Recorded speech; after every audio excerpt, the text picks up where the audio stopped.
Hello friends, welcome in Priyanka's teaching. Today I am going to explain you lesson number 9, My Side of the Mountain, given in the book of class 5, New Oxford Modern English. So please be with me and let's start. This extract is from My Side of the Mountain, which is a story about a boy who survives in the Catskill Mountain and learns about courage and independence.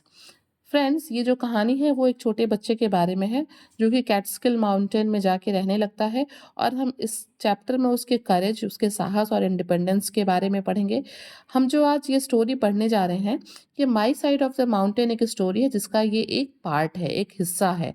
ठीक है। The Catskill mountain is a large forested area 160 kilometres north of the New York city. ये जो कैटस्किल mountain है जहाँ पे ये छोटा बच्चा रहता है, वो एक बहुत बड़ा जो है फॉरेस्टेड एरिया है, बहुत बड़ा 160 किलोमीटर में फैला हुआ, न्यूयॉर्क के नॉर्थ में, न्यूयॉर्क सिटी के नॉर्थ में फैला हुआ, एक बहुत बड़े क्षेत्रफल में फैला हुआ एक फॉरेस्टेड एरिया है, माउंटेन है, जिसके एक बहुत बड़े पार्ट पे क्या है, जंगल है। Look it up on a map, इसको मैप में देखिए, search for large forested area in India too, और आप अपने इंडिया के मैप में भी देखिए कि एक बहुत बड़ा पार्ट जो फॉरेस्ट से कवर हो वो कहाँ है। Look up which animals live in the Catskill and in Indian forest, और आप देखिए कि भाई फॉरेस्ट है तो एनिमल्स रहते ही होंगे, तो आप देखिए कि कैटस्किल माउंटेन में न्यूयॉर्क के और हमारे यहाँ के इंडियन फॉरेस्ट में कौन से जानवर रहते हैं। ठीक है। I am on my mountain in a tree home that people have passed without ever knowing that I am here. बच्चा यहाँ पे कहता है, ऑथर यहाँ पे कहते हैं कि मैं जो हूँ माउंटेन के एक ट्री में जो है अपना घर बना के रहता था, और इस ट्री के आसपास से लोगों, गुजरने वाले लोगों को नहीं पता होता था कि मैं इस ट्री में रहता हूँ। The hemlock tree 6 feet in diameter. मेरा जो घर था वो एक हेमलॉक ट्री में था। हेमलॉक ट्री एक विशैला पेड़ होता है, ठीक है, और उसका जो डायमीटर था, उसकी जो गोलाई हम कह सकते हैं, वो 6 फीट की थी। And must be as old as the mountain itself, और हम ये कह सकते हैं, बच्चा कह रहा है कि हम कह सकते हैं कि ये पेड़ भी उतना ही पुराना था जितना कि ये माउंटेन था।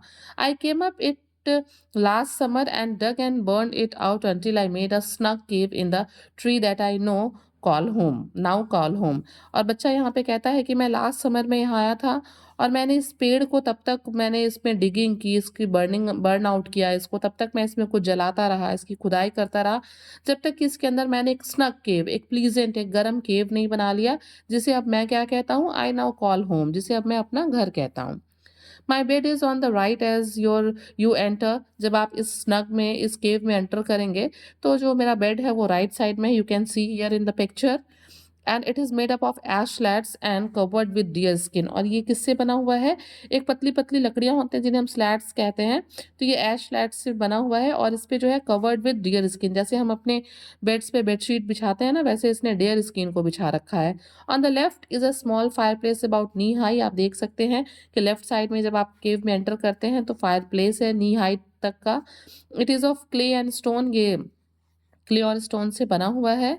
It has a chimney that leads the smoke out through a knot hole. ये नॉट होल आप देख सकते हैं ना, जहाँ से ब्रांचेज होती हैं उसको काट के और इस बच्चे ने नॉट होल बना दिया है। तो वो कहता है कि इससे क्या है, इन नॉट होल से उसको ये चिमनी के जैसे यूज़ करता है, जिसमें से जो इस फायरप्लेस का धुआं है वो निकल जाता है। I chipped out 3 other knot holes to let fresh air in. आप पिक्चर में देख सकते हैं, राइट साइड में उसने 3 और नट होल्स बनाए हुए हैं, नॉट होल्स बनाए हुए हैं, you can see here in the picture. किस लिए बनाए हुए हैं, फ्रेश एयर के अंदर आने के लिए। ठीक है। The air coming in is bitter cold, और यहाँ पे बच्चा कहता है कि जो हवा अंदर आ रही है वो बहुत ही कैसी है, बहुत ही ज़्यादा ठंडी है। It must be below zero outside, और हवा के ठंड से जो है बच्चा ये कह रहा है कि अगर हवा इतनी ठंडी है जो अंदर आ रही है तो बाहर ज़रूर टेम्परेचर 0 डिग्री होगा या 0 डिग्री से कम होगा। And yet I can sit here inside my tree and write with bare hands, और बच्चा कहता है तो भी बाहर इतनी ठंड है तो भी मैं अंदर जो है बिना कुछ ग्लव्स वगैरह पहने अपने बेयर हैंड से कुछ लिख सकता हूँ जो मैं लिख रहा हूँ। The fire is small too, अंदर जो आग जल रही है फायर प्लेस में वो भी कोई बहुत ज़्यादा आग नहीं है, थोड़ी सी आग है। It doesn't take much fire to warm this tree room. वो कहता है कि इस ये ट्री जो है ऑलरेडी एक वार्म केव है, इसको गर्म करने के लिए बहुत ज़्यादा आग की ज़रूरत नहीं होती है। It is the 4th of December I think. बच्चा कहता है कि मुझे लगता है कि ये 4 दिसंबर है आज। It may be the 5th, हो सकता है कि 5 तारीख भी हो आज, 5 दिसंबर भी हो। I am not sure because I have not recently counted the notches in the aspen pole that is my calendar. और बच्चा यहाँ कहता है कि उसकी डेट इसलिए क्लियर नहीं है क्योंकि उसने अभी जल्द में ही ये जो नॉचेज़ हैं उनको काउंट नहीं किया है। एस्पैन पोल्स ये डेसिडुअस ट्रीज़ होते हैं, ठीक है ना? और इसी को वो अपना कैलेंडर मान के चलता है, उनके नॉचेज़ को काउंट करता है और देखता है कि आज कौन-सा डेट है। तो बच्चा कहता है कि मुझे नहीं पता, आज 4 भी हो सकता है, 5 भी, क्योंकि मैंने अभी नॉचेज़ को काउंट नहीं किया है। I have been just too busy gathering nuts and berries. वो कहता है कि मैं बहुत बिज़ी था नट्स को, बेरीज़ को जो है इकट्ठा करने में, स्मोकिंग वेनिसन, मतलब होता है डियर का मीट, ठीक है? हिरन के मीट को हम वेनिसन कहते हैं। उसे स्मोक करने में, यानी कि उसे उसको भूनने में, fish and small game to keep up with the exact date. Small games भी छोटे-छोटे एनिमल्स होते हैं, जिसको वो एक पर्टिकुलर डेट तक स्टोर करके रखना चाहता है, इसीलिए वो इन चीज़ों को कलेक्ट करने में बिज़ी था। The lamp I am writing by is deer fat poured into turtle shell with a strip of my old city trousers for a wick। जैसे हमें भी रोशनी में अगर हम किसी चीज़ के लिख रहे हैं, तो अगर हम दिए की रोशनी में लिख रहे हैं तो हमें एक अर्थन लैम्प चाहिए होता है, कुछ ऑयल चाहिए होता है, कॉटन विक चाहिए होता है। ठीक वैसे ही बच्चा बता रहा है कि the lamp I am writing bye, कि जिस लैम्प में मैं लिख रहा हूँ, ये कोई हमारे जैसा लैम्प नहीं है। It is a deer fat poured into a turtle shell, कि दिए की जगह पे, अर्थन लैम्प की जगह पे उसने टर्टल शेल यूज़ कर रखा है। जिस तरीके से हम ऑयल अप्लाई करते हैं, वैसे उसने डियर फैट को उसमें पोर किया हुआ है। और जिस तरीके से हम कॉटन स्ट्रिप उसमें लगा के उसको जलाते हैं, ठीक उसी तरीके से बच्चे ने strip of my old city trouser for a week, और उसने अपने पुराने ट्राउज़र के किसी पार्ट को काट-पीट के विक बनाया हुआ है और उसकी रोशनी में वो लिख रहा है। It snowed all day yesterday and today. बच्चा कहता है कि कल और आज पूरे दिन जो है बर्फ पड़ी है। I have not been outside since the storm began. मैं तब से बाहर नहीं गया हूँ जब से बाहर तूफान शुरू हुआ है। And I am bored for the first time since I ran away from home 8 months ago to live on the land. और बच्चा कहता है कि जब से, मतलब मुझे घर छोड़ के आए हुए 8 महीने हो गए, लेकिन पहली बार ऐसा है कि मुझे जो है यहाँ पे बोरिंग फ़ील हो रहा है। I am well and healthy. मैं ठीक-ठाक, मैं अच्छा-खासा स्वस्थ बच्चा हूँ। The food is good. खाना भी यहाँ पे अच्छा है। Sometimes I eat turtle soup, कभी मैं टर्टल सूप पीता हूँ। And I know how to make acorn pancakes. मुझे एक्रोन पैनकेक्स भी बनाने, ओक के जो फ्रूट है ना, उसको एक्रोन कहते हैं, उसके पैनकेक्स भी मुझे बनाने आते हैं। I keep my supplies in the wall of the trees in wooden pockets that I chopped my self. और बच्चा यहाँ पे कहता है कि मुझे जो भी ज़रूरत की मेरी चीज़ें हैं, उनको मैंने क्या रख कर रखा है, मैंने ट्री में जो है पॉकेट्स बना रखे हैं, ताक बना रखे हैं, शेल्फ्स बना रखे हैं, उसी में सारी अपनी ज़रूरत की चीज़ों को, सप्लाइज़ को मैं उसमें रखता हूँ। और उन पॉकेट्स को मैंने खुद पेड़ को जो है चॉप करके, काट-काट के उसमें स्पेस बनाया हुआ है। Every time I have looked at those pockets during the last 2 days. और कहता है बच्चा कि 2 दिन से स्नोफॉल हो रहा है, मैं बाहर नहीं गया, और मैं बार-बार जो है उन पॉकेट्स की तरफ देख रहा हूँ कि मेरी सप्लाइज़ हैं, कितनी हैं, कब खत्म होंगी। I have felt like a squirrel which reminds me I did not see a squirrel one whole day before that storm began. और बच्चा यहाँ पे कहता है कि और मैं जब बार-बार उस अपने पॉकेट्स की तरफ देख रहा था, तो मुझे स्क्विरल याद आ गई, क्योंकि स्क्विरल भी क्या करती है, वो भी यही करती है, वो अपने खाने की चीज़ों को इकट्ठा करती हैं। और वो कहता है कि जब मैं ये सारी चीज़ें सोच रहा था, व्हिच रिमाइंड्स मी, ये चीज़ें मुझे क्या याद दिलाती हैं? याद दिलाती हैं that I did not see a squirrel one whole day before that storm began, कि जब से ये स्टॉर्म बिगिन हुआ है, शुरू हुआ है, तब से मैंने गिलहरी को भी नहीं देखा है। I guess they are holed up and eating their stored nuts too. और यहाँ पे बच्चा कहता है कि मैं ये गेस कर रहा हूँ कि जिस तरीके से मैं यहाँ पे अपने स्टोर किए हुए चीज़ों को, सप्लाइज़ को खा रहा हूँ, वैसे गिलहरी भी कहीं अपने होल में अंदर चली गई होगी और वो भी अपने स्टोर किए हुए नट्स को खा रही होगी। I wonder if the baron, that is the wild wheel sale who lives behind the big boulder to the north of my tree is also dined up. और अब जो है, जो बच्चा है, बैरन के बारे में सोचता है, जो कि एक वाइल्ड व्हीलसेल है, ये एक जानवर होता है, मैमल है ये, ठीक है? उसके बारे में सोचता है कि क्या वो भी जो है वो और वो कहाँ रहता है? Who lives behind the big boulders, वो जो है चट्टानों के पीछे, पहाड़ों के पीछे रहता है, नॉर्थ में, north of my tree is also deemed up, और अब बच्चा सोचता है कि क्या जो व्हील सेल है वो भी कहीं अंदर छिप गया है। Well anyway I think the storm is dying down. लेकिन बच्चा कहता है कि कोई बात नहीं है, मुझे ऐसा लग रहा है कि अब ये जो तूफान है वो कम होने वाला है या बंद होने वाला है, because the tree is not crying so much. क्योंकि जब तूफान चलता है तो एक आवाज आती है ना बाहर से, पेड़ों के हवा के चलने की। तो when the wind really blows, और बच्चा कहता है कि जब हवा सच में बहुत जोर से बहती है या बहती है, the whole tree moans right down to the roots which is where I am. और बच्चा कहता है कि जब बहुत जोर से हवा चलती है ना, तो ट्री में से एक आवाज निकलती है, कराहने की एक आवाज आती है, उसकी जड़ों से भी आवाज आती है, जिसको, चूंकि बच्चा पेड़ की जड़ में रहता है, उसी में उसने अपना स्नग केव बना रखा है, तो उसे वो आवाज बहुत क्लियर सुनाई देती है। जो आवाज अब सुनाई नहीं दे रही है, इसलिए बच्चे को ऐसा लगता है कि जो स्टॉर्म है that is about to dying, अब वो बंद होने वाला है। Tomorrow I hope the Baron and I can tunnel out into the sunlight. और बच्चा यहाँ पे सोचता है कि हो सकता है कि अगर तूफान बंद हो जाए तो कल मैं और बैरन, बैरन कौन है, वीसेल, हम जो है बाहर निकल सकेंगे धूप में। आई wonder if I should dig the snow. और बच्चा अब सोचता है कि अगर हम बाहर निकलेंगे तो हमें भाई स्नो को डिग करना होगा, उसे हटाना होगा, but that would mean I would have to put it somewhere. और उसे खोदने का मतलब है, डिग करने का मतलब है कि मुझे उसे कहीं रखना भी होगा।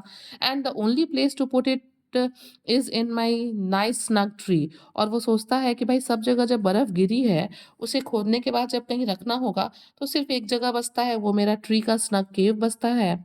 May be I can pack it with my hands and as I go, I have always dug into the snow from the top, never up from the under. अब जो है बच्चा यहाँ पे बहुत टेंशन में है, क्योंकि जो उसने इसके पहले जब भी कभी भी स्नो को डग किया है तो ऊपर से किया है, उसने कभी नीचे से नहीं किया है। और उसे ये भी टेंशन है कि वो इस स्नो को रखेगा कहाँ पे। The Baron must dig up from under the snow. और वो अब बैरन के बारे में भी, व्हीसल के बारे में भी सोचता है कि वो भी जो है इस स्नो को नीचे से ही जो है डिग करना शुरू करेगा। I wonder where he puts what he digs. और वो सोचता है कि मुझे आश्चर्य हो रहा है, मैं सोच रहा हूँ कि वो भी डिग करके स्नो को कहाँ रखेगा। Well I guess I will know in the morning. और वो कहता है चलो ठीक है, देखते हैं, जो सुबह होगा तो अब सुबह देखा जाएगा। ठीक है। When I wrote that last winter. और अब बच्चा कहता है कि मैं जब पिछले जाड़े में लिख रहा था, I was scared and thought maybe I had never get out of my tree. तो पिछले साल भी मैं ये सोच रहा था बर्फ के गिरने पे, कि मैं डर गया था और मैं सोच रहा था कि अब मैं ट्री से कभी बाहर नहीं निकल पाऊंगा, क्योंकि बाहर क्या था, बहुत बर्फ गिरी हुई थी। I had been scared for 2 days, 2 दिनों तक बर्फ गिरी और 2 दिनों तक मैं बहुत डरा हुआ था। Ever since the first blizzard hit the Catskill mountain. क्यों? क्योंकि उस टाइम जो है पहला जो ब्लिजार्ड था, जो कैटस्किल माउंटेन पे एक बहुत बड़ा तूफान, ठीक है, ठंडी हवा चल रही थी। When I came up to the sunlight. और बच्चा कहता है बट लेकिन मैं 2 दिनों के बाद जब मैं धूप में आया, which I did simply by poking my head into the soft snow standing up. जो मैं सोच रहा था कि मैं कैसे बाहर आऊंगा, कैसे डिग करूंगा, जबकि मैं सिंपली अपने सिर को पहले बाहर निकाला और सॉफ्ट स्नो में मैंने अपने सर को घुसाया और मैं सीधा खड़ा हो गया। आई लाफ्ड एट माई फियर्स। और मैं अपने डर पे हंस पड़ा कि मैं कितना डर रहा था कि क्या होगा, मैं कहाँ रखूंगा, बट मैं सिंपली बाहर आ गया और मैंने हंसा भी अपने ऊपर। Everything was white, clean, shining and beautiful. बच्चा कहता है कि जब मैं बाहर आया तो सब कुछ बिल्कुल सफ़ेद था, साफ था और चमकता हुआ खूबसूरत था। The sky was blue blue blue. आसमान जो था वो पूरा नीला था। The hemlock groove was लेस्ड with snow. जो हेमलॉक ट्री था उसका जो ग्रूव था, उसके जो मतलब पेड़ थे आसपास, वो सारे जो डालियां थी उसकी, वो सब जो है बर्फ से ढकी हुई थी, लेस की तरह वो उस पे, मतलब बर्फ उस पे सजा हुआ था। The मीडो was smooth and white. जो मीडो था, जो मैदान था, वो बिल्कुल बर्फ से स्मूथ हो गया था और सफ़ेद सफ़ेद दिख रहा था। The George was sparkling with ice. George क्या होता है? पहाड़ियों के बीच की जो जगह होती है ना, उसे हम जॉर्ज कहते हैं, घाटी कहते हैं। उसपे जो है जो बर्फ थे वो बिल्कुल चमक रहे थे। It was so beautiful and peaceful that I laughed out loud. और ये इतना सुंदर और शांत, मतलब वो था, दृश्य था, सीन था, कि मैं बहुत तेज हंसा और चिल्लाया भी। ठीक है, बहुत तेज मैं आवाज निकाल के जोर से हंसा। I guess I laughed because my first snow storm was over. और मैं इसलिए बहुत जोर से हंसा क्योंकि मेरा जो पहला स्नो स्टॉर्म था वो गुजर गया था, and it had not been so terrible after all. और ये बहुत भयानक भी नहीं था। Then I shouted. उसके बाद मैं चिल्लाया, आई डिड इट, कि मैंने ये कर लिया। My voice never got very far. मेरी आवाज़ बहुत दूर तक नहीं गई। It was hushed by the tons of snow. इसलिए दूर नहीं गई क्योंकि चारों तरफ बर्फ गिरी थी और उसे टकरा के जो है वो रह गई, बहुत दूर तक मेरी आवाज़ नहीं गई। आई लुक्ड फॉर साइज फ्रॉम द बैरन व्हीसल। और मैंने उसके लिए भी व्हीसल के लिए भी एक ठंडी साँस ली। His footsteps were all over the boulder, क्योंकि उसके जो फुटस्टेप्स थे वो बाउल्डर्स पे दिख रहे थे। Also slides where he had played, और उसके सरकने का निशान भी दिख रहा था जहाँ पे उसने खेला था। He must have been up for hours enjoying the new snow, और वो जो है मैं ऐसा गेस कर रहा हूँ कि ज़रूर वो घंटों जो है यहाँ इस बर्फ़ पे नए बर्फ़ को एन्जॉय करते हुए खेला होगा। Inspired by his fun, I poked my head into my tree and whistled. और वो जो है व्हीसल के उन स्टेप्स के निशान को देख के, फुट स्टेप्स को देख के, और फिर उसके स्लाइड के निशान को देख के उससे इंस्पायर होके ये भी फन करने लगा, और कहता है बच्चा कि I poked my head into the tree, मैंने अपने सर को ट्री स्नग में अंदर घुसाया, एंड व्हिसल, सीटी बजाने लगा। फ्राइटफुल माय ट्रेन फेलिकन, और वो फ्राइटफुल नाम है फेलिकन का। फेलिकन इज अ बर्ड, ठीक है, बाज की तरह से चिड़िया होता है, उसे हम फेलिकन कहते हैं। तो बच्चा कहता है Frightful my train falcon flew to my fist, कि मेरी सीटी की आवाज़ सुन के जो मेरा ट्रेन फेलिकन है वो आके मेरी मुट्ठी पे बैठ गया। And we jumped and slid down the mountain, और हम लोगों ने खूब मस्ती की, हम कूदे, हम स्लिड डाउन किए माउंटेन से, making big holes and trenches as we went, और हमने उसपे बहुत से बड़े बड़े होल और ट्रेंचेस भी बनाए। It was good to be whistling and care free अगेन। और बच्चा कहता है सीटी बजाने में और केयर फ्री होके एंजॉय करने में बहुत मजा आ रहा था हमें दोबारा, because I was sure scared by the coming of that स्ट्रोम, क्योंकि मैं जो था बहुत डरा हुआ था उस स्ट्रोम के आने से, मतलब मैं ज़्यादा ही डर गया था, और इसलिए अभी मैं थोड़ा केयर फ्री होके एंजॉय कर रहा था। I had been working since May learning how to make a fresh fire with flint and steel, finding what plants I could eat, how to trap animals and catch fish. All this so that when the curtain of blizzard struck the Catskills, I could crawl inside my tree and the comfortably warm and have plenty to eat. मतलब बच्चा यहाँ पे कहता है कि मैंने बहुत कठिन परिश्रम की थी। जब मैं मई में यहाँ आया था तो मैंने फ्लिंट से, पत्थर से और स्टील से आग जलाना सीखा। मैंने ये पहचानना सीखा कि मैं किन प्लांट्स को खा सकता हूँ। मैं ये भी सीखा मैंने कि कैसे जानवरों को पकड़ना है, कैसे फिशेस को, मछलियों को पकड़ना है। All this so that when the curtain of blizzard struck the Catskill, और तभी क्या हुआ कि कैटस्किल माउंटेन पे जो था एक तूफान आ गया। I could crawl inside my tree, मैं जो है चुपचाप अपने क्रॉल करता हुआ अपनी ट्री स्नग में घुस गया। And be comfortably warm and have plenty to eat, अंदर मैं शान से आराम से रहा, गर्म जगह पे रहा, और मेरे पास खाने के लिए भी चीज़ें थी जिनको मैंने वहाँ पे रखा हुआ था, जिन सप्लाइज को मैंने स्टोर किया था। During the summer and fall I had thought about the coming of winter. बच्चा कहता है कि गर्मियों में और गर्मी के बाद पतझड़ में मैंने विंटर के बारे में सोचा कि विंटर आने वाला है। However on the third day of December when the sky blackened, और वो कहता है कि जब दिसंबर की 3 तारीख को आसमान बिल्कुल काला हो गया, द टेम्परेचर ड्रॉप, तापमान गिर गया, मीन्स ठंड बढ़ गई, and the first flakes swirl around me, और मेरे आसपास जब पहला बर्फ गिरा, बर्फ का जो बर्फ गिरती है जिसे फ्लेक्स कहते हैं, वो गिरा। I must admit that I wanted to run back to New York, मैंने मतलब मुझे एज मैं एडमिट करता हूँ कि मुझे लगा कि मुझे वापस न्यूयॉर्क, जहाँ से मैं भाग के इन पहाड़ियों पे आया हूँ, मुझे वापस यहाँ से चले जाना चाहिए। Even the first night that I spent out in the woods when I could not get the fire started was not as frightening as the snowstorm that gathered behind the George and mushroomed up over my mountain। और बच्चा कहता है कि जब मैं पहली बार यहाँ भाग के आया था, जब मुझे ना आग जलाने आता था, ना कुछ करने आता था अकेले में, तो भी मुझे उस टाइम इतना फ्राइटनिंग, इतना डरावना नहीं लगा, जितना कि मुझे अभी स्नो स्टॉर्म को देख के, जॉर्ज में घाटियों में इकट्ठे हुए बर्फ को देख के, और मशरूम्ड अप ओवर द माउंटेन, पहाड़ों पे मशरूम की तरह इकट्ठा हुए इन बर्फ को देख के लग रहा है, उतना डर तो मुझे तब भी नहीं लगा था जब मैं पहली बार यहाँ भाग के आया था। I was smoking 3 trout, trout it's a type of fish. तो वो कहता है कि आई वॉज स्मोकिंग 3 ट्राउट्स, मैं 3 मछलियों को भून रहा था, ट्राउट्स को। It was 9 o'clock in the morning, सुबह के 9 बजे थे। I was busy keeping the flames low so they could not leap up and burn the fish, मैं जो है बार बार आग को धीरे कर दे रहा था ताकि ऐसा ना हो कि आग जो है फिश तक पहुंच के उसको एकदम जला दे। As I worked I awkward to meet that it was awfully dark for that hour of the morning, और जब मैं काम कर रहा था तो मैंने देखा कि ऐसे यूजुअली सुबह इतना मतलब डार्क नहीं होता है, बट उस दिन बहुत बुरी तरीके से अंधेरा छा गया। Frightful was leashed to her tree stub, और जो फ्राइटफुल फेलिकन है मेरा वो ट्री स्टब से बंधा हुआ था, ठीक है? वो लेस्ड था, बंधा हुआ था ट्री स्टब। ट्री स्टब क्या होता है? आप देख सकते हैं इस पेज पे ऊपर से ट्री को काटने के बाद ये जो एरिया बच जाता है ना, इसे ही हम ट्री स्टब कहते हैं, ठीक है? तो यहाँ पे बच्चा कहता है कि वो जो है ट्री स्टब से बंधा हुआ था, and she seemed restless and pulled at her tether. वो कहता है कि वो जो फेलिकन है वो एकदम बेचैन दिख रहा था और वो बार-बार अपनी थेथर यानी कि अपनी रस्सी को अपने जिससे वो बंधा हुआ था उसे बार-बार वो पुल कर रहा था। Then I realized that the forest was quite dead quiet, और तब मुझे फ़ील हुआ कि जो पूरा जंगल है वो बिल्कुल शांत है। Even the woodpecker that had been tapping around me all morning were silent. यहाँ तक कि तब मुझे ये भी लगा कि ये वुडपेकर्स जो कि कठफोड़वा नाम की चिड़िया होती है, जो सारे दिन इधर-उधर टैपिंग करती रहती थी ट्रीज़ में, वो भी बिल्कुल आज सुबह शांत है। The squirrel were nowhere to be seen, कहीं भी गिलहरियाँ नहीं दिख रही हैं। The juncos and chickadees and nuthatches were gone, ये भी एनिमल्स के नेम हैं, जो ये भी कहीं नहीं दिख रहे हैं, ये सब कहीं चले गए हैं। I look to see what the Baron Weasel was doing, और मैं देख रहा था कि ये बैरन व्हीसल जो है वो क्या कर रहा है। He was not around, I looked up, मतलब मैं चारों तरफ देखने की कोशिश कर रहा था, वो भी कहीं आसपास में नहीं था। मीन्स कि जो इन्वायरमेंट था वो बिल्कुल शांत सा हो गया था, पूरा आसपास का जो जगह था, ठीक है? From my tree you can see the gorge beyond the meadow. वो कहता है कि मेरे ट्री से, मेरे केव स्नग से जो है हम जॉर्ज को, घाटी को देख सकते थे जो मिडो के पीछे था।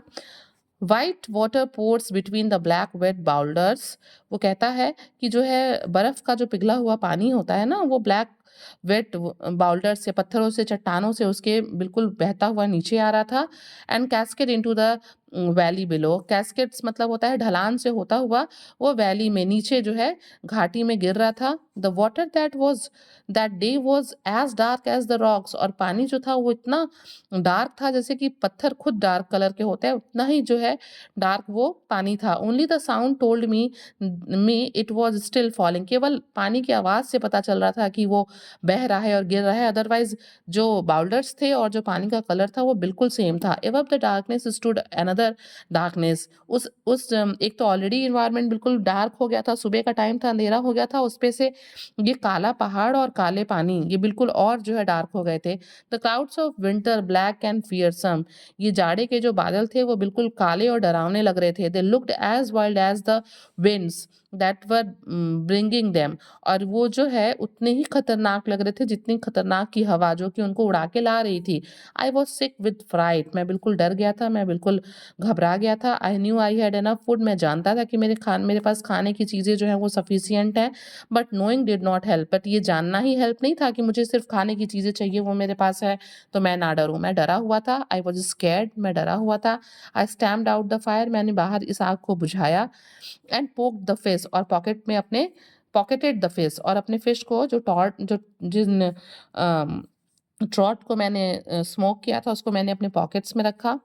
आई tried to whistle for Frightful, मैंने कोशिश की कि मैं, मेरा जो फेलिकन था वो ट्रेंड था ना, तो मैंने कोशिश की कि मैं सीटी बजाऊं और फ्राइटफुल को अपने पास बुलाऊं, but could not purse my shaking lips tight enough to get out anything but puff. और वो कहता है कि मतलब इतनी ठंड थी कि मैं अपने होठ को सिकोड़ के मतलब सीटी नहीं बजा पाया, और मैंने कोशिश की तो विसिल की जगह एक पफ की आवाज़ बस आई। So I grabbed her by the head strap, और इसलिए मैंने क्या किया, जब सीटी नहीं निकली तो मैंने उसके स्ट्रैप को पकड़ के खींचा, मैंने उसे ज़ोर से पकड़ा, that are attached to her leg, जो उसके पैर से बंधा हुआ था। And we dove through the deer skin door into the room in the tree, और मैं उस पेलिकन को लेके और कहाँ चला गया, अपने ट्री स्नग में, अपने स्नग केव में चला गया। Friends, if you like the explanation please do share to others, and very thank you for watching.